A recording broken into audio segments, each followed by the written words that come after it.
喂，又係我鳩噏大師。咁本身咧就諗唔到有乜好拍嘅，咁就突然間諗到新 idea，睇下 Google 咧嗰啲搜尋熱門嘅趨勢有啲乜啦。咁我一睇咧就見到西班牙人啊、WhatsApp 公司啊、絕地求生啊、印第安人啊、跑爬的達唔知乜嘢嚟嘅。咁最吸引我眼球嘅咧就係印第安人啊。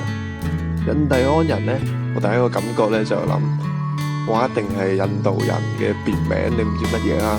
跟住即係搜尋下之後咧，就發現原來呢個印第安人咧係呢個美洲嘅土著，即係原住民嗰啲啊。咁佢哋曾經非常之犀利嘅，即係佢哋文明發展得好完，即係唔係完善嘅，即係都幾進步嘅。佢哋曾經係有多過100種嘅語言啦，咁我覺得呢個呢係非常之犀利嘅，我覺得。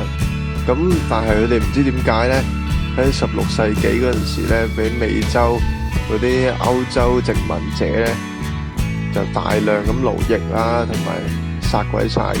同埋呢，我又睇翻少少資料呢，唔知佢哋係咪曾經患咗嗰啲咩天花嗰啲，即係嗰啲傳染病啦，嗰度死咗好多嘅。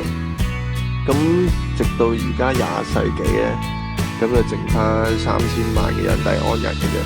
但係咧就好少係純種嘅，即係佢哋通常咧都混咗而家嗰啲殖民地嘅人㗎啦。即係所以純種嘅印第安人咧，其實就非常之少嘅。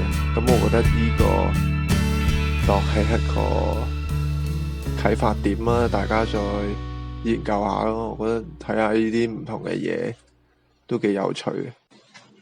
不過原來咧，印第安人呢個名咧，真係喺印度人嗰度譯翻過嚟嘅，即係曾經混淆過嘅。我意思係，因為咧就係15世紀嗰陣時咧，呢個哥倫布咧就搭船，即係航海家嚟嘅，咁搭船去咗美洲，跟住去到呢個美洲咧就見到啲原住民啦，佢哋就叫自己做 Indians 嘅，我唔知呢個西班牙話嚟嘅，咁就誤以為咧佢哋叫自己叫 Indian 咯，跟住就變咗佢哋又叫做印度人，咁佢哋呢邊咧就叫西印度人咯，真係印度嗰啲咧就叫東印度人嘅。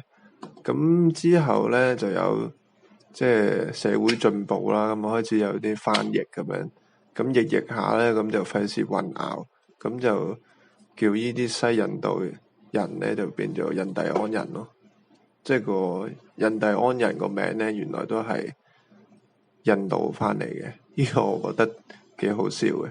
咁今日唔講咁多啦，咁多謝大家聽我講嘢，希望越嚟越多人聽啦。我發現已經有7個 follower 啦，好感動啊！而家真係有人 follow 我講嘅嘢㗎。